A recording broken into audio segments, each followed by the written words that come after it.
Hey, what's going on, guys? Welcome back to the channel.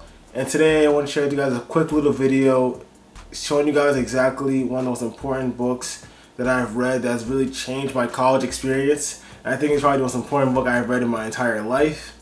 So basically, if you know me already, you know that I read a lot of books. And one of the things that I've noticed when I read a lot of books is the fact that a lot of books are very, very similar, if not exactly the same. So one thing that I think is more important about reading books is that figuring out what you're trying to get out of the book and having the right mindset when you read books. And that's why I continue to read books, because even if you get the same information, sometimes when you read it a different way or reading a different time period, it just hits you differently, and then you can extract it and apply it to your own life. So with that being said, I think the most important book that I've read so far is going to be this book right here called The Miracle Morning by Ive Read. And this book has been very, very important for me because the fact is that a lot of books share one or two steps in order to have a good life, but this book really goes over the basics of how to live a more complete life, which is something that I really, really enjoyed about this book, because instead of having to read 6 different books, this one has all the books all in one, and it really goes over the basics of everything instead of just going over really, really detailed, because I feel like, especially when you're a college student, you really need to know all the details at the moment. You just need to figure out how to do small little steps in order to achieve what you want. And a testament to show you guys how much I read this book or I enjoyed this book was that I actually bought the second book, which is The Miracle Morning for college students. And this book, honestly, I didn't finish yet just because of the fact that it's so long, because it's like twice the size of the other book.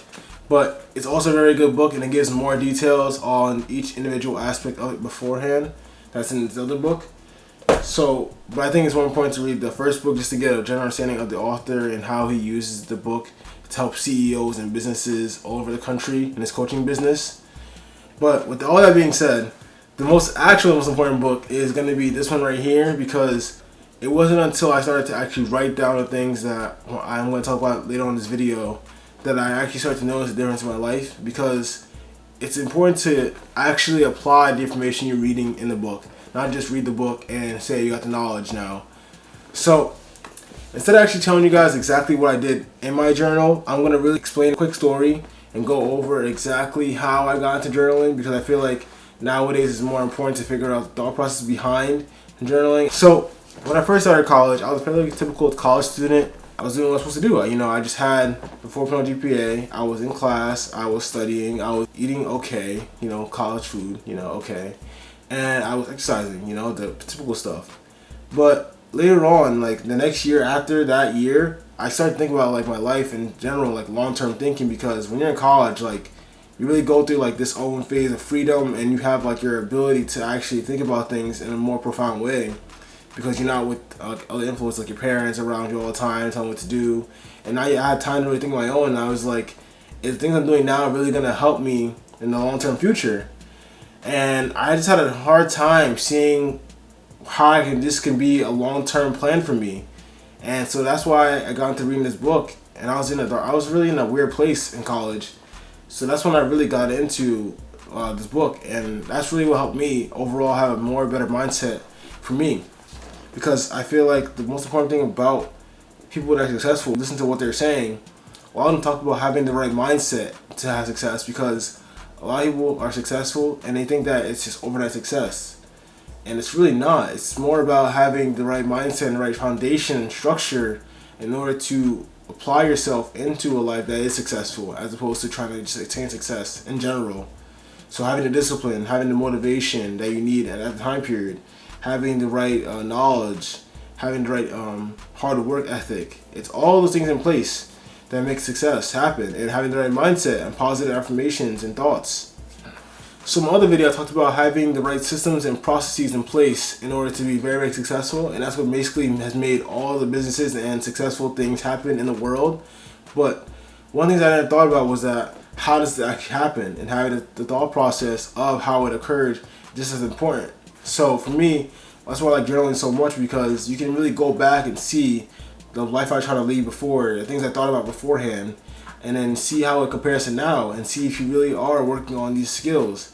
And I for myself can see that I've been working a lot, because I exercise more, I learn how to do fitness more, and nutrition as well. And that's one thing that I really want to focus on. So with that being said, this book has a lot of information in it, and I don't want to have a full video talking about every single thing in this book. So I want to really share with you guys the most important things that I've learned from this book, and main takeaways I took from this book. And that's going to be basically just two things. The first one is going to be called SAVERS, which is the acronym used in the entire book basically, and it really goes over how to live a more complete life in every single morning. And I think that this book really focuses on that a lot, because it focuses on, instead of just waking up early in the morning, it focuses on having the right purpose. So when I tell people I wake up early in the morning, they either give me like a weird stare, or like they tell me they can't do it, or they tell me that like it's impossible, or it's like not needed or anything. And one thing I think about when I read this book was that I thought the same thing. I thought it was very weird to wake up early in the morning at 5 o'clock or 6 o'clock in the morning. I thought it was very weird to actually do these things that no one else is doing, and I could just go on by my day without having to wake up early in the morning. But this book has shown me that it's important to spend time on yourself and actually try to elevate yourself. So the reason why I think SAVERS is so important is because it really focuses on, instead of just waking up early, it's waking up with a purpose and actually waking up with intention. So that actually allows you to wake up early in the morning. And that's one of the things a lot of people ask me, and they say, why do I wake up early in the morning, or how do I wake up early in the morning? It's waking up with a purpose and having actual things you need to do early in the morning so that you actually can wake up early in the morning, as opposed to just waking up early in the morning and just walking around being mindlessly aimless.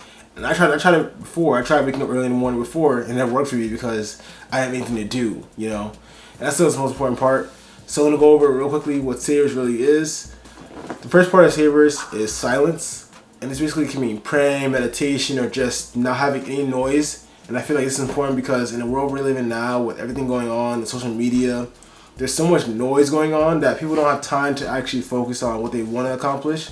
And this is the best part for me, because I get to spend time in my own head and figure out exactly what I want to do. And you really don't have anybody else talking to you. So you know, you really have to spend time by yourself and figure out what you want to do and how you want to do it. And no other person can really influence that time period.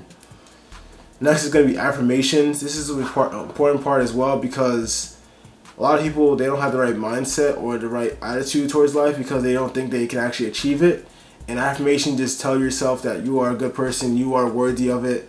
And that's one of the most important parts, especially when you go through imposter syndrome, which is going to be happening throughout your entire life when you have a good success in total. So that helped me a lot, especially in pharmacy, when you're going through interning and counseling patients. It's very important to have the right affirmations to really tell yourself that you are worthy and you can actually have the things that you want to achieve in life. Next can be visualization. This could be just anything you want to accomplish or anything you want to be. It's focusing on becoming that thing. So say example, you want to be like Oprah. One of the things you work on is that the fact is that you want to figure out ways that you can raise money for yourself, figure out ways that you can make more money and become a billionaire. You can also figure out ways in which you can talk to people like social media, and figure out ways that you can actually put yourself out there in front of the entire world to see you and agree with you or disagree with you. And then also you can also figure out ways to help other people. You can figure out ways to donate money to charities or help other people that are struggling, and overall just be a positive influence on other people's lives.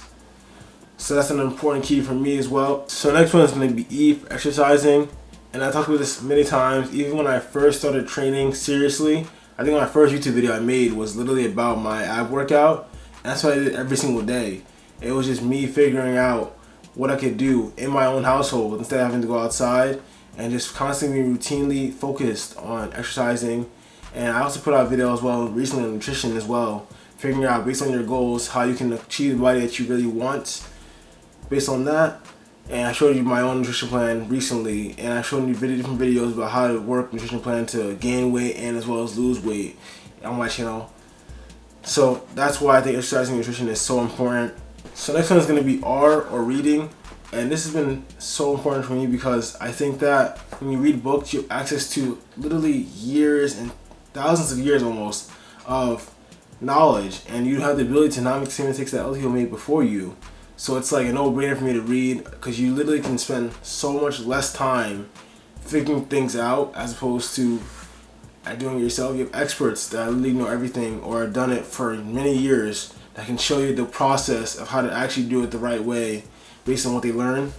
And one thing I like about this book a lot was the fact that it literally gives you access to resources or some of the main books that are New York Times bestsellers that actually are been known to be valuable for a lot of CEOs and businesses when they read the book.